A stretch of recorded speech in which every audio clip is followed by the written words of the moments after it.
നമുക്കെല്ലാവർക്കും കൃപാസനം പ്രത്യക്ഷീകരണ മധ്യസ്ഥ പ്രാർത്ഥന വിശ്വാസത്തോടെ ഉച്ചത്തിലേറ്റു ചൊല്ലാം.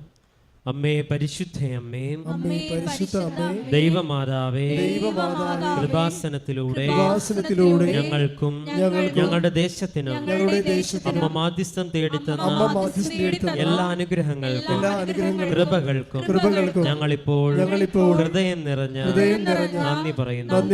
അമ്മേ പരിശുദ്ധയമ്മേ, ദൈവമാതാവേ, 2004 ഡിസംബർ 7-ാം തീയതി ഉച്ച കഴിഞ്ഞ് 2:30 കൃപാസനത്തിൽ സംഭവിച്ച അമ്മയുടെ പ്രത്യക്ഷപ്പെടലിനെ തിരുസഭയ്ക്ക് സമർപ്പിച്ചിരിക്കുന്ന പഠനരേഖകളുടെ വസ്തുനിഷ്ഠവും ദൈവശാസ്ത്ര വിധിപ്രകാരമുള്ളതുമായ അന്വേഷണ പഠനങ്ങൾ നടത്തി ആ പ്രത്യക്ഷപ്പെടലിലൂടെ പ്രകടമായ ദൈവമാതാവിന്റെ പ്രത്യേക കരുതലും സംരക്ഷണവും വെളിപ്പെടുത്തുന്ന പീഡിതരുടെ ആശ്വാസവും പ്രവാചകന്മാരുടെ വാഗ്ദാനത്തിന്റെ പേടകവും പ്രപഞ്ച പ്രകൃതിയുടെ മാതാവുമായ പരിശുദ്ധ അമ്മയുടെ ഭക്തി തിരുസഭയിൽ കൂടുതൽ പ്രചരിച്ച ജീവിതത്തിന്റെ ദുരിത അവസ്ഥകളിൽ അകപ്പെട്ടു കഴിയുന്ന അനേകായിരം മക്കൾക്ക് ദൈവത്തിന്റെ സാന്നിധ്യവും സന്ധിപ്പും കൂടുതൽ അനുഭവിക്കുക ആത്മീയ വിശുദ്ധി ദൈവശക്തി കൈവരിക്കുവാൻ ഞങ്ങളുടെ കുടുംബങ്ങളെ ഇടയാക്കണമേ. നമുക്ക് സ്തുതിച്ച് പ്രാർത്ഥിക്കാം. ഹല്ലേലൂയ, ഹല്ലേലൂയ, ഹല്ലേലൂയ. യേശുവേ ആരാധന, ആരാധന, ആരാധന, ആരാധന. എല്ലാ കുടുംബങ്ങളെയും സ്ഥാപനങ്ങളെയും ശുദ്ധീകരിക്കുകയും ശക്തീകരിക്കുകയും ചെയ്യണമെന്ന് പ്രാർത്ഥിക്കുന്നു. ഹല്ലേലൂയ, ഹല്ലേലൂയ. പരിശുദ്ധ പരമദിവ്യകാരുണ്യത്തിന് എന്നേരവും ആരാധനയും സ്തുതിയും പുകഴ്ചയും ഉണ്ടായിരിക്കട്ടെ. പരിശുദ്ധ പരമദിവ്യകാരുണ്യത്തിന് എന്നേരവും ആരാധനയും സ്തുതിയും പുകഴ്ചയും ഉണ്ടായിരിക്കട്ടെ. പരിശുദ്ധ പരമദിവ്യകാരുണ്യത്തിന് എന്നേരവും ആരാധനയും സ്തുതിയും പുകഴ്ചയും ഉണ്ടായിരിക്കട്ടെ. അമ്മേ പരിശുദ്ധ അമ്മേ, പരിശുദ്ധ അമ്മേ, ഭൂസ്വർഗലോകങ്ങളുടെ രാജ്ഞിയായ അങ്ങേക്ക് ഭൗമ സംരക്ഷണത്തിനായി പ്രപഞ്ച പ്രകൃതിയെ തന്നെ തിരുസഭ പ്രതിഷ്ഠിക്കുക ഈ പ്രത്യക്ഷീകരണം വഴി ഇടയാക്കണമേ. പരിശുദ്ധ അമ്മേ, ജപമാല മാതാവേ, സകല കൃപാസന പ്രാർത്ഥനകളോട് ചേർത്ത് ഞങ്ങളിപ്പോൾ പ്രാർത്ഥിക്കുന്ന ഈ സമൂഹത്തിന്റെ പ്രത്യേക നിയോഗങ്ങൾ നമുക്ക് മൗനമായി നമ്മുടെ നിയോഗങ്ങൾ സമർപ്പിക്കാം.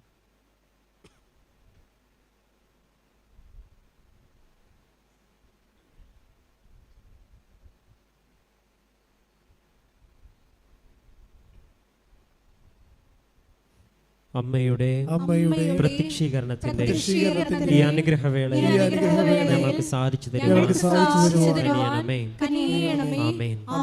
നമുക്ക് സ്തുതിക്കാം. ഹല്ലേലൂയ, ഹല്ലേലൂയ, ഹല്ലേലൂയ, ഹല്ലേലൂയ, ഹല്ലേലൂയ, ഹല്ലേലൂയ. യേശുവേ നന്ദി. ഹല്ലേലൂയ, ഹല്ലേലൂയ. യേശുവേ നന്ദി. യേശുവേ ആരാധന. പിക്കിനാട്ടുകളിലൂടെ യേശുവേ തത്സമയം ഹല്ലേലൂയ, ഹല്ലേലൂയ, ഹല്ലേലൂയ. യേശുവേ നന്ദി. ഹല്ലേലൂയ. ചാനലിലൂടെയും ഫേസ്ബുക്കിലൂടെയും ഈ ശുശ്രൂഷയിൽ പങ്കെടുത്ത് പ്രാർത്ഥിച്ച് നിയോഗങ്ങൾ സമർപ്പിക്കുന്ന എല്ലാ മക്കളെയും രക്ഷിക്കണമേ എന്ന് പ്രാർത്ഥിക്കുന്നു. ഹല്ലേലൂയ, ഹല്ലേലൂയ, ഹല്ലേലൂയ, ഹല്ലേലൂയ. ശക്തിയോടെ സ്തുതിക്കട്ടെ. ഹല്ലേലൂയ, ഹല്ലേലൂയ, ഹല്ലേലൂയ, ഹല്ലേലൂയ. യേശുവേ നന്ദി, നന്ദി, നന്ദി. ഹല്ലേലൂയ, ഹല്ലേലൂയ. പരിശുദ്ധ പരമദിവ്യകാരുണ്യത്തിന് എന്നേരവും ആരാധനയും സ്തുതിയും പുകഴ്ചയും ഉണ്ടായിരിക്കട്ടെ. പരിശുദ്ധ പരമദിവ്യകാരുണ്യത്തിന് എന്നേരവും ആരാധനയും സ്തുതിയും പുകഴ്ചയും ഉണ്ടായിരിക്കട്ടെ. പരിശുദ്ധ പരമദിവ്യകാരുണ്യത്തിന് എന്നേരവും ആരാധനയും സ്തുതിയും പുകഴ്ചയും ഉണ്ടായിരിക്കട്ടെ. എൻ്റെ പ്രിയപ്പെട്ടവരെ, ഉടമ്പടി ദൈവിക പദ്ധതികളുടെ നിഗൂഢ വഴികൾ ആണ് ഓരോ ദിവസവും ഉടമ്പടി ആരാധനയിലൂടെ കർത്താവ് നമ്മുടെ മുമ്പിൽ തുറന്നു തരുന്നത്. ഉടമ്പടി ദൈവാനുഭവങ്ങളുടെ നിഗൂഢ വഴികൾ എന്തിനാണ് ഉടമ്പടി ധ്യാനം കൂടണമെന്ന് ചോദിച്ചു കഴിഞ്ഞാൽ ഒറ്റ ഉത്തരമേ ഉള്ളൂ.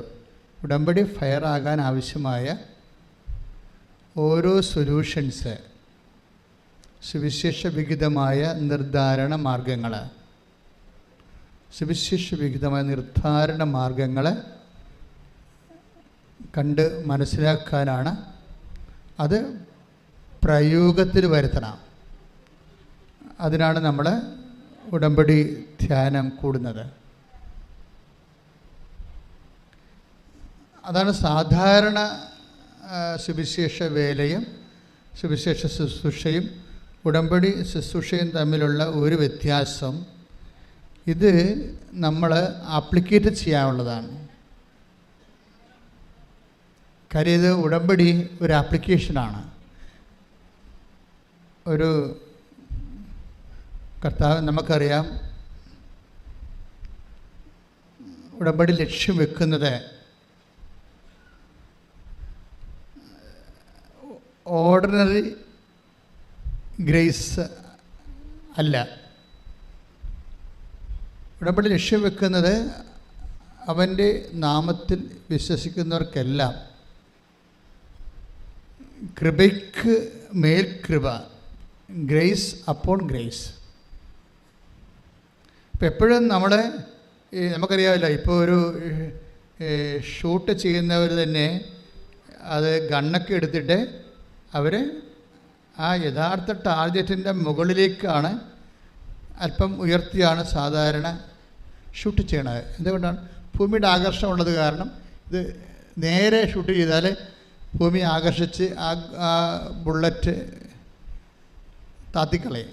അപ്പോൾ ലക്ഷ്യം കൊള്ളത്തില്ല. അതുകൊണ്ടാണ് വെടിവെക്കുന്നവർ ഉയരമുള്ള ഒരു ടാർഗറ്റിൽ വെടിവെക്കുമ്പോൾ ഉയർത്തി വെക്കുക. അതുപോലെ നമ്മൾ ഉടമ്പടിയിൽ ഉയർന്ന ഒരു നിങ്ങൾക്ക് ചിലപ്പോൾ ആവശ്യമുള്ളത് ഒരു വസ്തു വിൽപ്പന, അല്ലെങ്കിൽ വിവാഹം നടക്കുന്നതോ, അല്ലെങ്കിൽ ജോലി കിട്ടുന്നതോ, അങ്ങനെ എന്തെങ്കിലും സാധാരണ ഒരു ജീവിതം ആവശ്യമായിരിക്കും. പക്ഷേ മക്കൾ ചെയ്യേണ്ടത് ആ ഒരു ആവശ്യത്തിന് ഉള്ള ഒരു മിനിമം എനർജി ഇതിനകത്ത് ഇൻവെസ്റ്റ് ചെയ്താൽ മതി എന്നുള്ള രീതിയിലാണെങ്കിൽ ഇത് ഉടമ്പടി കൊണ്ട് ഉദ്ദേശിക്കുന്ന മുഴുവൻ അനുഗ്രഹങ്ങൾ നമുക്ക് കിട്ടത്തില്ല. ഇപ്പോൾ ചിലർ പറയും റാങ്കിന് വേണ്ടി പഠിക്കുമ്പോഴാണ് ചിലപ്പോഴും അവർക്ക് ഡിസ്റ്റിങ്ഷൻ കിട്ടുന്നത്. അതുപോലെയുള്ളൊരു വിഷയമാണിത്. നിങ്ങൾ ഉടമ്പടി റാങ്കിന് തന്നെ ടാർഗറ്റ് ചെയ്യണം. ഇതിൽ നിന്ന് മാക്സിമം, അതായത് നിങ്ങൾ എന്താ ചെയ്യണമെന്ന് വെച്ച് കഴിഞ്ഞാൽ വലിയ കാര്യങ്ങൾ അതിൻ്റെ സ്ട്രക്ചറെല്ലാം കറക്റ്റ് ചെയ്ത് വെച്ചും, പിന്നെ അതിൻ്റെ നിക്ഷേപം വലിയ കാര്യങ്ങളാണെങ്കിൽ ഉടമ്പടി നമുക്കറിയാമല്ലോ 3.5 മണിക്കൂർ എടുത്ത് പഠിച്ചിട്ടാണ് ആൾക്കാർ ഉടമ്പടി ചെയ്യണത്. പിന്നീട് ഉടമ്പടി പുതുക്കാൻ വരുമ്പോഴും അതുപോലെ പഠനങ്ങളുണ്ട്. അതിനിടയിൽ എല്ലാ ദിവസവും വചന വായനയും സാക്ഷ്യം കേൾക്കുകയും സാക്ഷ്യത്തിൻ്റെ വിശദീകരണം കേൾക്കുകയും വചനത്തിൻ്റെ ധ്യാനം കൂടുകയും ചെയ്യുന്ന ഒരു നിരന്തര സാക്ഷരത നടക്കുന്നുണ്ട്.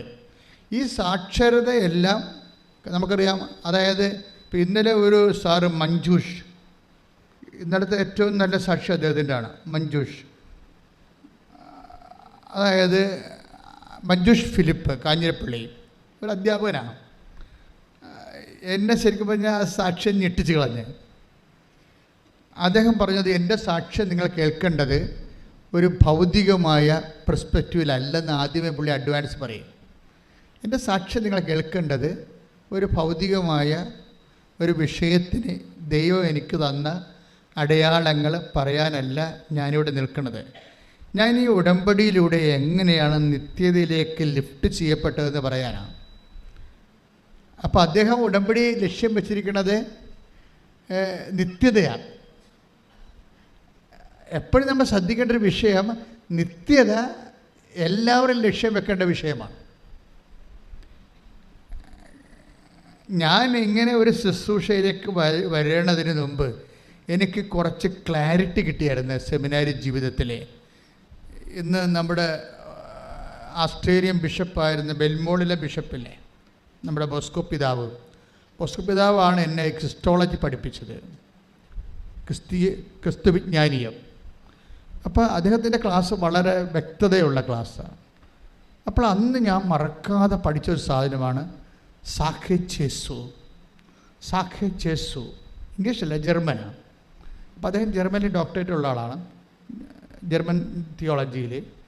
അപ്പോൾ സാഖേച്ചേസു എന്ന് പറയുമ്പോൾ അപ്പോൾ ഞാൻ എൻ്റെ മനസ്സിന് അന്ന് തന്നെ ഈശോ ഹോണ്ട് ചെയ്ത ഒരു സംഭവമാണ് സാഖേച്ചേസു. എന്നുവെച്ചാൽ അർത്ഥം ദ കോസ്റ്റ് ഓഫ് ജീസസ്, അതായത് യേശുവിൻ്റെ കാരണം. എന്നതിൻ്റെ അർത്ഥം എന്താണ്? The cost for which Jesus died. എനിക്ക് അവിടെ വെച്ചാണ് ശരിക്കും ഒരു എൻട്രൻസ് കിട്ടിയത് കർത്താവിലേക്ക്. അതായത് എന്താണ് നമ്മുടെ വിശ്വാസത്തിൻ്റെ അടികുഴുക്ക്, എന്താണ്, എങ്ങനെയാണ് വിശ്വാസം ഫയറാക്കണത്, നമ്മൾ എങ്ങനെയാണ് വിശ്വസിക്കണത്, ക്രിസ്തു ആരാണ്. അത് ക്രിസ്തു വിജ്ഞാനിയും പഠിച്ചപ്പോഴാണ് ദ സാഖേച്ചേസുവിൻ്റെ പൊരുൾ, the cost for which Jesus died. കർത്താവ് എന്തിനു വേണ്ടി മരിച്ചു, എന്തിനു വേണ്ടി ജീവിച്ചു, എന്തിനു വേണ്ടി ജനിച്ചു, എന്തിനു വേണ്ടി ജീവിച്ചു, എന്തിനു വേണ്ടി മരിച്ചു, എന്തിനു വേണ്ടി ഉയർത്തെഴുന്നേറ്റു. ഇതെല്ലാം പിന്നീട് എൻ്റെ പ്രാർത്ഥനയും അന്വേഷണവുമായി. അങ്ങനെയാണ് നമ്മളിവിടം വരെ എത്തിയത്. അതാത് കാലങ്ങളിൽ എൻ്റെ അന്വേഷണങ്ങൾക്ക് കൃത്യമായ വഴി ചോറ് തന്ന് അമ്മ എൻ്റെ കൂടെ ദൈവം നിർത്തിയിരുന്നു. എൻ്റെ യാത്രയ്ക്ക്, ഈ ആധ്യാത്മിക യാത്രയ്ക്കുള്ള വഴിച്ചോറ് തന്നുകൊണ്ട് അമ്മ കൂടെ നമുക്കുള്ള ചോറുമായിട്ട് അമ്മ ഇങ്ങനെ ഈശോ നമ്മുടെ കൂടെ നിൽക്കുകയാണ്. നിങ്ങൾ സത്യസന്ധമായിട്ട് ദൈവത്തെ അന്വേഷിക്കണം ഈ ഉടമ്പടിയിലൂടെ. കാര്യം നമ്മുടെ IELTS അല്ലെങ്കിൽ നമ്മുടെ വസ്തുവിൽപ്പന അല്ലെങ്കിൽ വിവാഹം അല്ലെങ്കിൽ മക്കൾ ഇല്ലാത്തവർ മക്കൾ ജനിക്കുക, ഇങ്ങനെയുള്ള കാര്യങ്ങൾ ഇതിൻ്റെ സൈഡ് ഇഫക്ട്സ് ആയിട്ട് നടക്കുന്ന മഹാകാര്യങ്ങൾ തന്നെയാണ്, ഇതിന് ഡൗട്ടൊന്നുമില്ല. പക്ഷേ നിങ്ങൾ ഇതിനേക്കാൾ വലിയ കാര്യങ്ങളാണ് ദൈവം നമ്മൾക്ക് തരാൻ ആഗ്രഹിക്കണത്. അതാണ് വിഷയം. അത് കണ്ണ് കണ്ടിട്ടില്ലെന്നാണ് പറയണത്. ഇതൊന്നും അല്ല ദൈവം തരാൻ ആഗ്രഹിക്കണത്. ഉടമ്പടിയിൽ കിട്ടിയിട്ടില്ലെങ്കിൽ വേറെ ഒരെണ്ണത്തിലും കിട്ടാൻ സാധ്യതയില്ല. കാര്യം നിങ്ങളിതൊരു ബൈലാറ്ററൽ എഗ്രിമെൻ്റ് അല്ലേ, ദൈവമായിട്ടൊരു ഉഭയകക്ഷിയായിട്ടുള്ള ഒരു ബന്ധമല്ലേ. ഈ ബന്ധത്തിലല്ലേ നമ്മൾ എന്തുമാത്രം ഇൻവെസ്റ്റ് ചെയ്യണത്. അപ്പം അതുകൊണ്ട് ഉടമ്പടിയേക്കാൾ മഹത്തായ ഒരു ബന്ധം ദൈവമായിട്ട് സാധിക്കത്തില്ല. ഇപ്പം കാത്തലിക്സ് കുർബാന സ്വീകരിക്കണ പോലും അത് ഉടമ്പടിയുടെ ഭാഗമായിട്ടാണ്.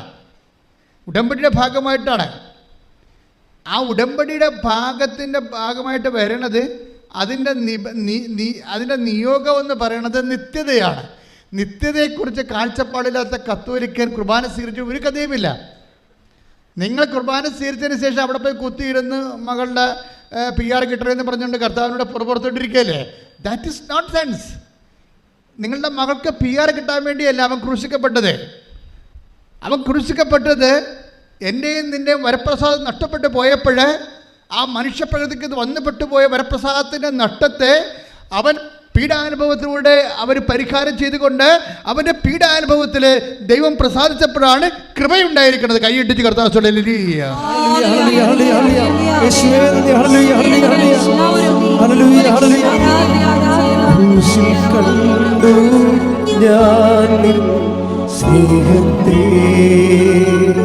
സ്വരത്തിലെ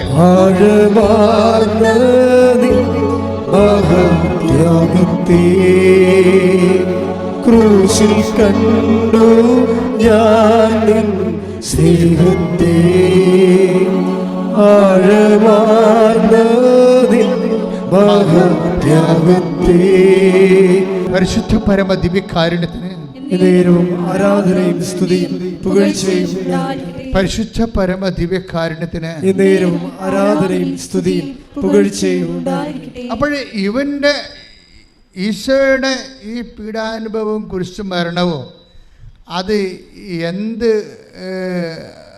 ആന്തരിക മനോഭാവത്തോടെയാണ് ഈശോ ചെയ്തതെന്നുള്ളതാണ് രക്ഷയുടെ അടിയൊഴുക്കെന്ന് പറയണത്. രക്ഷാകര പദ്ധതിക്ക് അടിയൊഴുക്കുണ്ട്. അതായത് മേലൊഴുക്കമുണ്ട്, താഴെക്കൂടി ഒരു പ്രവാഹമുണ്ട്. ഈശോ ഈ പീഡനങ്ങളെല്ലാം ഏറ്റപ്പോൾ അവനത് കാഷ്വലായിട്ട് ഇപ്പം ഗവൺമെൻറ് ഉദ്യോഗസ്ഥൻ അല്ലെങ്കിൽ അധ്യാപകർ കുട്ടികളെ പഠിപ്പിക്കുന്നു. അപ്പോൾ അവർക്കൊരു തൊഴിലായിട്ട് അത് പഠിപ്പിക്കാൻ പറ്റും. ഒരു അച്ഛൻ പണിയാണെങ്കിൽ ഒരു തൊഴിലായിട്ട് ചെയ്യാൻ പറ്റും. ഞങ്ങൾക്കൊക്കെ ആൾക്കാർ വരുന്നു, അവരെ കുമ്പസാരിപ്പിക്കുന്നു, ആൾക്കാർ മരിക്കുന്നു, അവരെ അടക്കുന്നു, ആൾക്കാർ കല്യാണം കഴിപ്പിക്കാൻ പറയുമ്പോൾ ഞങ്ങൾ കല്യാണം കഴിപ്പിച്ച് കൊടുക്കുന്നു. We can do it as A profession and A function. നമുക്കത് ചെയ്യാൻ പറ്റും, അതിന് കുഴപ്പമില്ല. പക്ഷേ അതാണ് ഒഴുക്കെന്ന് പറയുന്നത്. ഇതിൻ്റെ അടിയൊഴുക്കുണ്ട്. ക്രിസ്തു ഇത് ചെയ്തപ്പോൾ ക്രിസ്തുവിൻ്റെ ഉള്ളിലുണ്ടായിരുന്ന മനോവികാരം എന്താണ്? അപ്പായോടുള്ള പൊരിഞ്ഞ സ്നേഹത്തിലാണ് ഇതെല്ലാം ചെയ്തിരിക്കുന്നത്. ശ്രദ്ധിക്കട്ടെ. യേശുവേ നന്ദി. ഹല്ലേലൂയ, ഹല്ലേലൂയ, ഹല്ലേലൂയ. ആരാധ്യനേ സുന്ദരനേ പ്രാണപ്രിയ ആരാധിക്കുന്നു. ആരാധ്യനേ സുന്ദരനേ പ്രാണപ്രിയ ആരാധിക്കുന്നു. അപ്പൊ ഇത് എപ്പോഴും വരണത് ഇപ്പൊ കൃപയുടെ ഉറവിടം എന്താണ്? ഇപ്പം ഞാൻ കൃപയുടെ അടിയൊഴുക്കെന്ന് പറഞ്ഞില്ലേ, ഉടമ്പടിയുടെ അടിയൊഴുക്ക് അറിയണമെങ്കിൽ കൃപയുടെ ഉറവ അറിയണം. ഉറവ എന്താ? ഉറവയെന്ന് പറയണത് അപ്പായുടെ പ്രസാദമാണ്, ദൈവത്തിൻ്റെ പ്രസാദം. നിങ്ങളീ പത്രമൊക്കെ കൊണ്ട് നടന്ന് കൊടുക്കണമെന്ന് പറഞ്ഞില്ലേ, അത് ചിലപ്പോൾ 0 പ്രസാദത്തിന് കൊടുക്കാൻ പറ്റും, ചിലപ്പോൾ 100 പത്രമോ അല്ലെങ്കിൽ 20 പത്രമൊക്കെ വാങ്ങിച്ച് കൊടുക്കും. അത് നിങ്ങൾക്കൊരു തൊഴിൽ പോയാൽ നിങ്ങൾക്കൊരു സാധാരണ ഇവിടുന്ന് ഏൽപ്പിച്ച് വിട്ട് ഒരു ഉത്തരവാദിത്വം നിർവഹിക്കുന്നു എന്നും പറഞ്ഞ് നിങ്ങൾക്ക് ചെയ്യാൻ പറ്റും. ഉടമ്പടി ഫയർ ആകത്തില്ല. ഇതിന് കറസ്പോണ്ടിങ് ആയിട്ടുള്ളൊരു വികാരമുണ്ട് ഇത് കൊടുക്കുമ്പോൾ. ഇപ്പം ഈ മഞ്ജൂഷ് ഫിലിപ്പ് സാക്ഷ്യം പറഞ്ഞത് എന്താ? ഞാൻ ഉടമ്പടി എടുത്തപ്പോൾ ഞാൻ 2 കാര്യം ചെയ്തു. എന്താണ്? എന്നോട് 1 കെട്ട് പത്രം വാങ്ങിക്കാനല്ലേ പറഞ്ഞത്, ഞാൻ 16 കെട്ട് പത്രം വാങ്ങിച്ചു. അങ്ങനെ 3 മാസവും 16 കെട്ട് വീതം മേടിച്ചു. ദാറ്റ് മീൻസ് അറൗണ്ട് 300 പത്രം കിട്ടും. ഈ 300 പത്രം വെച്ച് പുള്ളി 1000 പത്രമോടെ വാങ്ങിച്ചു. ഒരു മാസം ഈ ഉടമ്പടി പുതുക്കുന്നതിനുള്ളിൽ 1000 പത്രമാണ് വാങ്ങിച്ചത്. കാര്യം എന്താണ്? ഈ മാസം മുഴുവനും ദൈവം ഉടമ്പടി പരിശുദ്ധ അമ്മയിലൂടെ ഉടമ്പടി ചെയ്ത കാര്യങ്ങളാണ് പത്രത്തിലുള്ളത്. അതെങ്ങനെയാണ് ഉണ്ടാകുന്നതെന്നുള്ള പത്രത്തിൽ അതിൻ്റെ 10ാമത്തെ കുറിപ്പിലും അത് തന്നെയാണ് ഉള്ളത്. ഞാൻ എൻ്റെ വിൽപ്പത്രം എഴുതിയപ്പോൾ എൻ്റെ കാലശേഷം കൃപാസനം പത്രം ഏത് പേജിൽ എന്ത് മാറ്റർ വേണമെന്ന് വരെ എഴുതിയിട്ടുണ്ട്. കാര്യം എന്താണ്? ഇനി വരുന്ന ആൾക്കാർക്ക് അത് ബോധമില്ലെന്നുണ്ടെങ്കിൽ പിണറായി വിജയൻ ഇംഗ്ലണ്ടിൽ പോയ കാര്യം എഴുതി വെക്കും ചിലപ്പോൾ. അതോടുകൂടി കർത്താവി സാധനം വരച്ചു തുറക്കളയും. അതാ വിഷയം, കാഴ്ചപ്പാടില്ലാത്തത്. അതുകൊണ്ട് അതൊരു നിയമമാക്കിയിരിക്കുകയാണ്. എന്താണ്? ഈശോയെ കൈമാറാൻ വേണ്ടിയാണ് കൃപാസനം പത്രം. ഇപ്പം മഞ്ജൂഷ് ഫിലിപ്പിന് എന്താ സംഭവിച്ചിരിക്കുന്നത്? മഞ്ജൂഷ് ഫിലിപ്പിന് സംഭവിച്ചിരിക്കുന്നത് അയാൾക്ക് ആ ബോധം കിട്ടി, ഇത് കർത്താവിനെ കൈമാറാൻ വേണ്ടിയുള്ള കാര്യമാണെന്ന് മനസ്സിലായി. അപ്പോഴെന്ത് ചെയ്ത്? ആരും പറയാതെ അയാൾ 1000 കോപ്പി വാങ്ങിച്ചിട്ട് പ്രാർത്ഥനാപൂർവ്വം എല്ലാവർക്കും കൊണ്ടേ കൊടുത്ത്. ഒരു കാഞ്ഞിരപ്പള്ളിക്കാരൻ അധ്യാപകൻ ചെയ്യുന്ന പ്രേക്ഷിത പ്രവർത്തനമാണ്. എന്താ അതിൻ്റെ അകത്ത് ഉള്ളിൽ ഉദ്ദേശിക്കണമെന്നറിയാമോ? അത് ക്രിസ്തുവിനോടുള്ള സ്നേഹത്തിലാണ് ചെയ്യണത്. നിങ്ങൾ ഇപ്പോഴെന്താ പ്രോബ്ലം? ചില ആൾക്കാർക്ക് ഉടമ്പടി അത് ശരിയായില്ലല്ലോ എന്നൊക്കെ പറഞ്ഞ് ചില ആൾക്കാർ എൻ്റെ അടുത്ത് വരും. അപ്പോൾ എൻ്റെ പ്രശ്നം വെച്ച് കഴിഞ്ഞാൽ ഇവർ ഒരു പണ്ടത്തെ ഈ അമ്മാമ്മമാരുടെയൊക്കെ ഭാഷ പറഞ്ഞാൽ ഉറുപറഞ്ചികൾ എന്ന് പറഞ്ഞ സാധനമുണ്ട്. ആലപ്പുഴത്തെ ഒരു ഗ്രാമ്യ ഭാഷയാണ് ഉറുപറഞ്ച്. എന്ന് വെച്ചാൽ ഒന്നും മുതലാകാത്ത ആൾക്കാർ.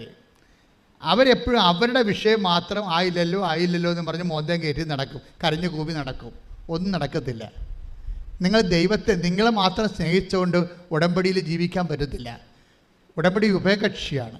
അത് ദൈവത്തോട് സ്നേഹമുള്ള മനുഷ്യരെ അവരുടെ ജീവിതത്തിൻ്റെ അവസ്ഥകളെ അവഗണിച്ചുകൊണ്ട് ദൈവമായിട്ട് ഒരു ഉടമ്പടി ചെയ്ത് ജീവിക്കുന്ന ആൾക്കാരുടെ എണ്ണം ഇന്ന് കൂടുതലാണ്.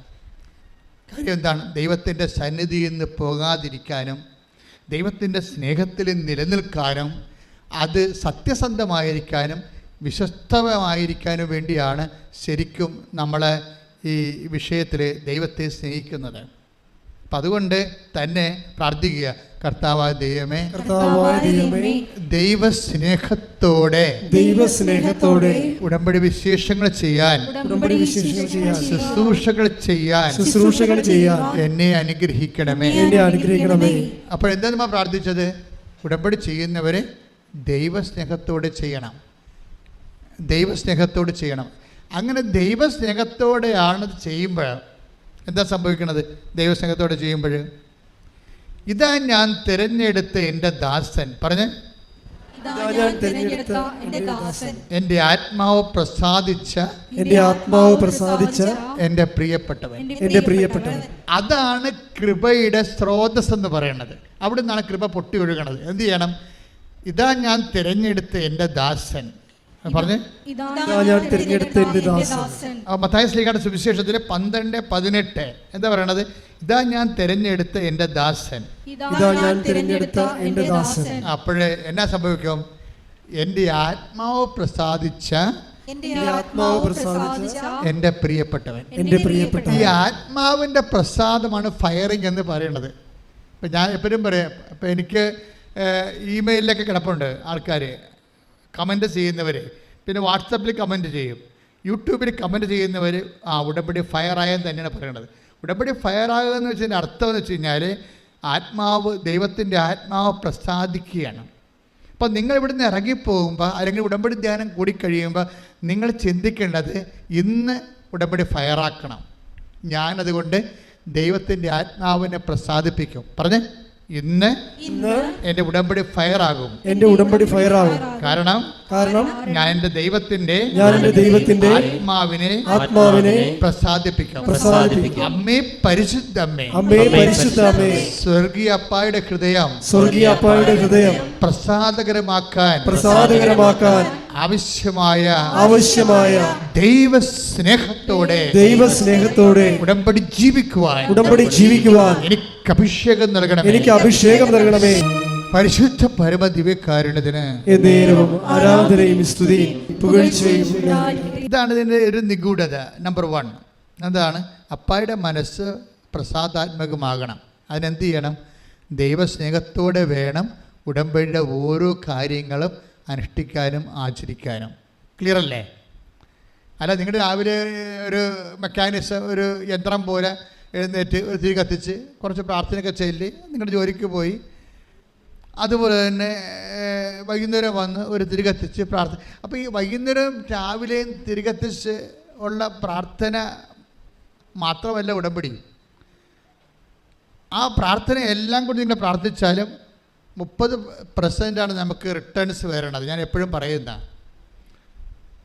പക്ഷെ ബാക്കി 70% ഉണ്ടല്ലോ. ബാക്കി 70% വരണത് എന്താണ് വരണത്? അതിൻ്റെ അകത്ത് പ്രയോഗങ്ങളുണ്ട്, പ്രഖ്യാപനങ്ങളുണ്ട്. ഇപ്പം വിശ്വാസമാണല്ലോ നമ്മൾ പ്രകടിപ്പിക്കുന്നത്. ഈ വിശ്വാസം പ്രകടിപ്പിക്കുമ്പോൾ ഈ പ്രകടനം പ്രാർത്ഥനയായിട്ടുണ്ട്, പ്രഖ്യാപനമായിട്ടുണ്ട്, പ്രയോഗമായിട്ടുണ്ട്. ഇതെല്ലാം കത്തിക്കണത് എന്താണ്? ദൈവസ്നേഹമാണ് കത്തിക്കണത്. മനസ്സിലായില്ലേ? ദൈവസ്നേഹമാണ് ഇതിലെ. ഞാനൊരു കാര്യം പറയാം. ഇപ്പോൾ ഒരു വയറ്, ഇപ്പോൾ വയറിലൂടെ നമ്മുടെ ഒരു ഇൻസുലേറ്റഡ് ആയിട്ട് വയറ്, അതിനകത്ത് കൂടി ചെമ്പ് കമ്പി പോകുന്നു. ഇത് ഇങ്ങനെ വയർ ചെയ്തിട്ടത് കൊണ്ട് മാത്രം നമുക്ക് കറണ്ട് കിട്ടുമോ? അത് നിങ്ങൾ പറ. വയറിങ് കഴിഞ്ഞത് കൊണ്ട് കറണ്ട് കിട്ടുമോ? ഇല്ല. അതിൻ്റെ അകത്തുകൂടി ഇലക്ട്രോണിക്സ് പായിക്കണം. ഇലക്ട്രോണിക്സ് അതിൻ്റെ അകത്ത് കൂടി പായിക്കണം, കണക്ഷൻ എടുക്കണം. അപ്പോഴേ ഇതിനകത്ത് വരുന്ന ആ വയറും, ഇൻസുലേറ്റഡ് ആയ വയറും അതിനകത്തുള്ള ചെമ്പ് കമ്പിയും ഇൻഫ്രാസ്ട്രക്ചറാണ്. എന്തിൻ്റെ ഇൻഫ്രാസ്ട്രക്ചർ? ഈ ഇലക്ട്രോണിക്സ് പായിക്കാനുള്ള, ദൈവസ്നേഹത്തെ നമുക്ക് പ്രകടിപ്പിക്കാനുള്ള ഇൻഫ്രാസ്ട്രക്ചറായിട്ടാണ് വിശ്വാസം വരണത്. വിശ്വാസം ഇപ്പം അവരെല്ലാവരും തൊടുന്നവരെല്ലാവരും അവരെ രക്തസ്രാവക്കാർ പോലും കർത്താവിൻ്റെ വസ്ത്രത്തിൻ്റെ വെളുപ്പിൽ തൊട്ടെന്ന് പറഞ്ഞു കഴിഞ്ഞാൽ അതിൻ്റെ അകത്ത് വരുന്ന വിഷയം ആ വിശ്വാസത്തിൽ തന്നെയാണ്. അതിൻ്റെ അകത്ത് ഇപ്പം നമ്മൾ പണ്ട് ലാമ്പ് സ്കൂട്ടറൊക്കെ ഓടിക്കുമ്പോൾ എൻജിൻ ഓയിൽ വേറെ, പെട്രോൾ വേറെ ഒഴിക്കും ഇല്ലേ? സാധാരണ ഇപ്പോൾ രണ്ടും കൂടി മിക്സ് ചെയ്താണ് ഒഴിക്കണത്. അപ്പോൾ അതുപോലെ ഉണ്ടാകുന്ന വ്യത്യാസങ്ങൾ വരുന്നുണ്ട്. ചില വണ്ടികളിൽ ഇത് പ്രത്യേകം ഒഴിക്കുന്നത് മിക്സ് ചെയ്ത് ഒഴിക്കും എന്ന് പറഞ്ഞ പോലെ തന്നെയാണ് നമ്മൾ ഈ ഇലക്ട്രോണിക്സ് എന്ന് പറയുന്ന സംഭവം, ഇലക്ട്രിസിറ്റിയുടെ പ്രവാഹം, ഈ പ്രവാഹമാണ് ദൈവസ്നേഹം എന്ന് പറയുന്നത്. അതിൻ്റെ ഈ ദൈവസ്നേഹം പായിച്ചു വിടാനുള്ള, ദൈവത്തിലേക്ക് കൊടുക്കാനുള്ള ഇൻഫ്രാസ്ട്രക്ചർ, ഭൗതിക സാഹചര്യമായിട്ടാണ് ഈ വയറിങ് പോലുള്ള വിശ്വാസം വരണത്. അപ്പോൾ നിങ്ങൾ പറയും വിശ്വാസമാണ് എല്ലാം എന്ന് പറയരുത്, ദൈവസ്നേഹമാണ് എല്ലാം. കൈ അടിച്ച് കർത്താവ്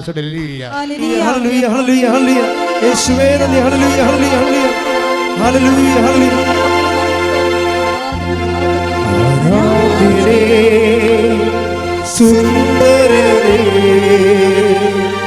പ്രാണപ്രിയ ആരാധിക്കുന്നു, ആരാധ്യരേ സുന്ദരരേ പ്രാണപ്രിയ ആരാധിക്കുന്നു. ഈ ദൈവസ്നേഹം ഉണ്ടോ ഇല്ലയോ എന്ന് എങ്ങനെ അറിയാൻ പറ്റും? ഇപ്പം ഞാൻ ഇപ്പോൾ പറഞ്ഞില്ലേ, വിശ്വാസമല്ല എല്ലാം, അത് ഇൻഫ്രാസ്ട്രക്ചർ മാത്രമാണ്, വയറിങ് മാത്രമാണ്. അതിൻ്റെ കണ്ണിലുള്ള ചെമ്പ് കമ്പിയാണ് ഈ വിശ്വാസം എന്ന് പറയുന്നത്. കണക്ഷനാണത്. വിശ്വാസം കണക്ഷനാണ്. പക്ഷെ വയറിങ് ചെയ്തിട്ടത് കൊണ്ട് ആർക്കും കറണ്ട് കിട്ടത്തില്ല. കറണ്ട് വേറെ വിഷയമാണ്. ഈ വിശ്വാസമുള്ള ആൾക്കാർക്ക് ദൈവസ്നേഹം ഉണ്ടാകണം. നിങ്ങളുടെ വിശ്വാസത്തിന് എന്തുകൊണ്ടാണ് പവർ ചെയ്യാത്തതിൻ്റെ കാരണം വിശ്വാസമുണ്ട്, ദൈവസ്നേഹം ഇല്ല. മനസ്സിലായില്ലേ? ദൈവസ്നേഹം ഉണ്ടെങ്കിൽ എന്തു ചെയ്യും? കർത്താവ് പറഞ്ഞു, take the bird of God, എന്നെ സ്നേഹിക്കുന്നവൻ എൻ്റെ കൽപ്പന പാലിക്കും. ശ്രദ്ധിക്കട്ടെ,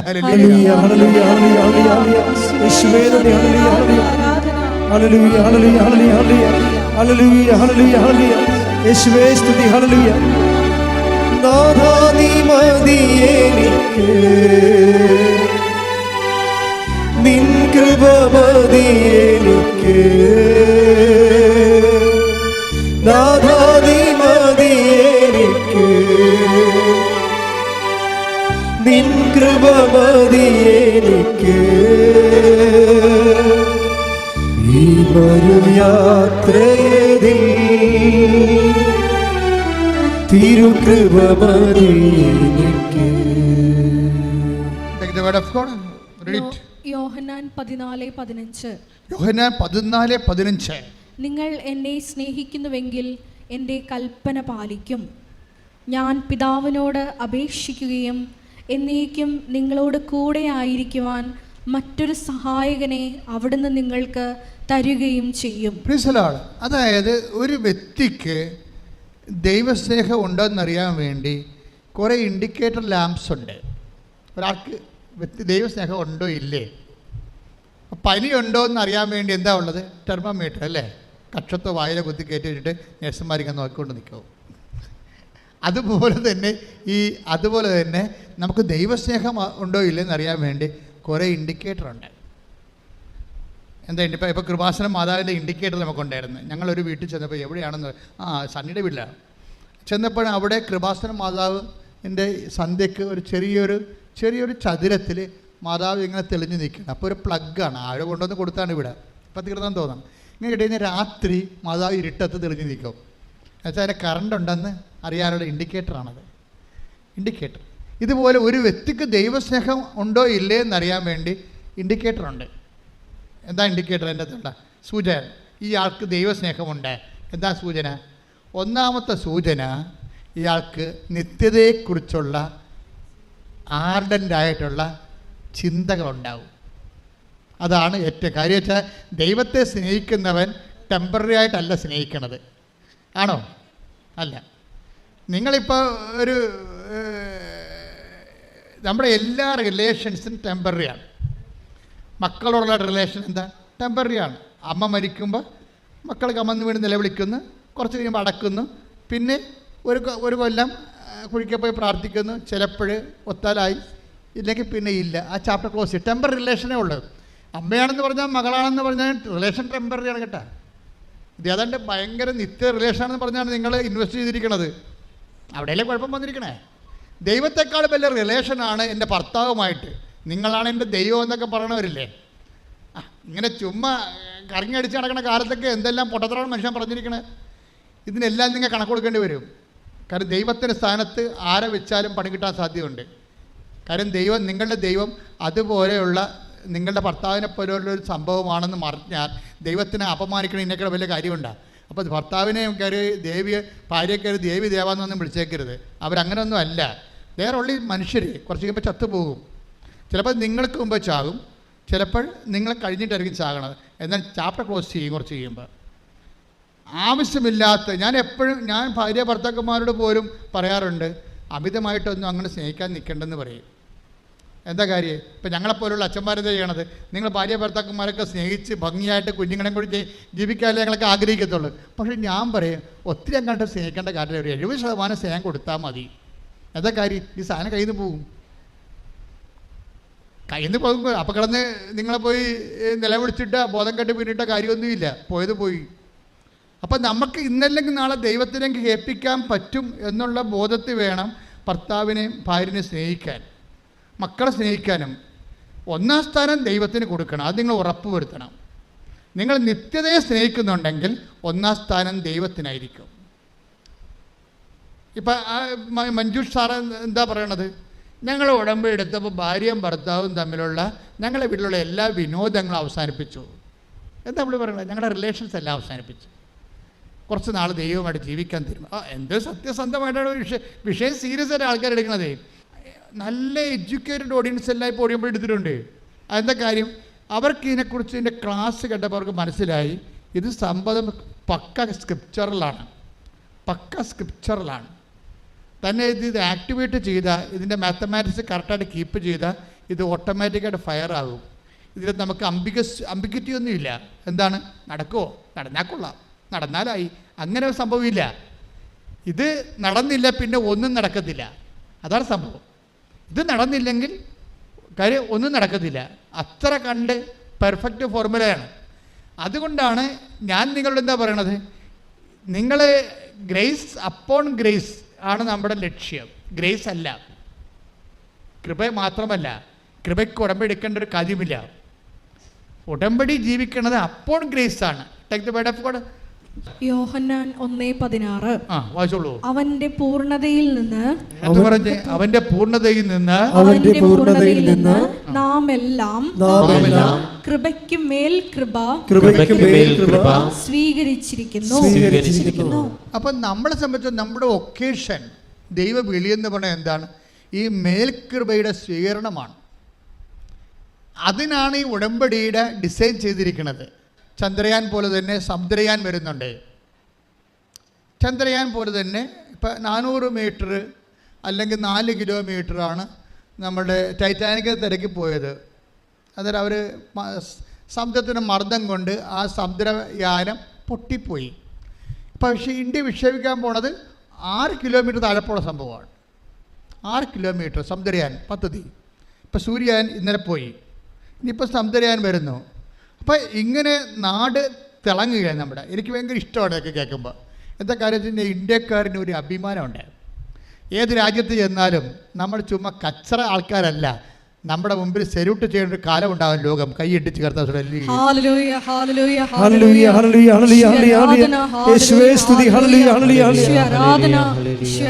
പരിശുദ്ധ പരമ ദിവ്യകാരുണ്യത്തിന്, പരിശുദ്ധ പരമ ദിവ്യകാരുണ്യത്തിന്, പരിശുദ്ധ പരമ ദിവ്യകാരുണ്യത്തിന്. അപ്പോഴേ ഇതിൻ്റെ ഒരു ടെക്നോളജി, ഒരു സാങ്കേതിക വിദ്യ എന്ന് പറയുന്നത്, ആദ്യം നിങ്ങളെ ദൈവത്തെ പ്രസാദിപ്പിക്കുന്ന രീതിയിൽ നിങ്ങളുടെ ദൈവസ്നേഹത്തെ വർദ്ധിപ്പിക്കണം. ദൈവസ്നേഹത്തെ വർദ്ധിപ്പിക്കാതെ ഈ ഉടമ്പടി അതിൻ്റെ ഫുള്ളായിട്ട് ഫ്ലഡ്ജിൽ വരത്തില്ല. ഉടമ്പടി ഫെയർ ആകും. അത് നമ്മളെ ഉദ്ദേശിക്കുന്നത് എന്താണ്? മേൽകൃപയാണ്. യോഹന്നാൻ്റെ സുവിശേഷത്തിൽ പറയുന്ന grace upon grace. Upon grace എന്ന് പറയുമ്പോൾ എന്താ പ്രശ്നം വെച്ച് കഴിഞ്ഞാൽ, ഇപ്പം ഗ്രേസ് കൃപ എന്ന് പറയുന്നത് അച്ഛൻ നേരത്തെ പറഞ്ഞിട്ടുണ്ട്. എന്താണ്? It's A power of God. 2 Corinthians 12:9. എന്താണ്? പവർ ഓഫ് ഗോഡാണ്, ദൈവത്തിൻ്റെ പവറാണ്. അപ്പോൾ ഈശോ തൻ്റെ പീഡാനുഭവത്തിലൂടെ കുരിശുമരണത്തിലൂടെ പിതാവിനെ മഹത്വപ്പെടുത്തിയതിലൂടെ പിതാവിൻ്റെ മഹത്വം, ഏകജാതിൻ്റെ മഹത്വം രക്ഷാകര നടപടികളിലൂടെ അത് 10 മടങ്ങായിട്ട് വർദ്ധിക്കപ്പെട്ടപ്പോൾ വലിയൊരു കൃപയുടെ പവർ ഫീൽഡ് ക്രിയേറ്റ് ചെയ്തിരിക്കുകയാണ്. ഇവിടെ നിന്നാണ് നമ്മൾ ടാപ്പ് ചെയ്യണത്. ഇത് ടാപ്പ് ചെയ്യാൻ പറ്റിയ ഏറ്റവും ബെസ്റ്റ് സോഫ്റ്റ്വെയറാണ് ഇപ്പോൾ നമ്മൾ ഉടമ്പടിയിൽ ഉപയോഗിക്കുന്നത്. അതുകൊണ്ടാണ് ഇതിനകത്ത് ഓരോ അംശവും ടെക്നിക്കലായിട്ട് നിങ്ങൾ ടെക്നിക്കലായിട്ട് പഠിക്കണം എന്ന് പറയുന്നത്. ആദ്യമേ തുടങ്ങേണ്ടത് തന്നെ ദൈവസ്നേഹത്തിൽ ഓരോ ആഴ്ചയിലും നിങ്ങളൊന്ന് നോക്കണം. ഇൻഡിക്കേറ്ററാണ്. എന്താണ്? നിങ്ങൾക്ക് ദൈവസ്നേഹമുണ്ടെങ്കിൽ എന്താണ്? നിത്യതയെക്കുറിച്ച് ആ വ്യക്തി ചിന്തിക്കും. എല്ലാ ദിവസവും നിത്യതയെക്കുറിച്ച് നിങ്ങൾക്ക് ചിന്തയില്ല. ചുമ്മാ കാനഡയിൽ പോയി പുട്ടടിച്ചാൽ മാത്രം മതിയെന്ന് ചിന്തിക്കണമെങ്കിൽ നിങ്ങൾക്ക് ദൈവസ്നേഹമില്ല. മനസ്സിലായില്ലേ? നിത്യതയെക്കുറിച്ച് ചിന്തയില്ല. IELTS പാസ്സായി കാനഡയിൽ പോയി പുട്ടടിക്കണം എന്ന് മാത്രമേ ഉള്ളൂ. കാനഡ, UK, ആസ്ട്രേലിയ എന്ന് പറഞ്ഞത് നിങ്ങൾക്ക് ദൈവസ്നേഹമില്ല. I know you have no love of God. Take the bed of God. സ്തുതിക്കട്ടെ. ഹല്ലേലൂയ. യേശുവേ നന്ദി. ഹല്ലേലൂയ, ഹല്ലേലൂയ, ഹല്ലേലൂയ, ഹല്ലേലൂയ, ഹല്ലേലൂയ. ഹല്ലേലൂയ, ഹല്ലേലൂയ, ഹല്ലേലൂയ. ഓ ദിവ്യകാരുണ്യ സ്നേഹമേ, അങ്ങേക്കൊരായിരം സ്തോത്രമേകം. ഓ ദിവ്യകാരുണ്യ സ്നേഹമേ, അങ്ങേക്കൊരായിരം സ്തോത്രമേകം.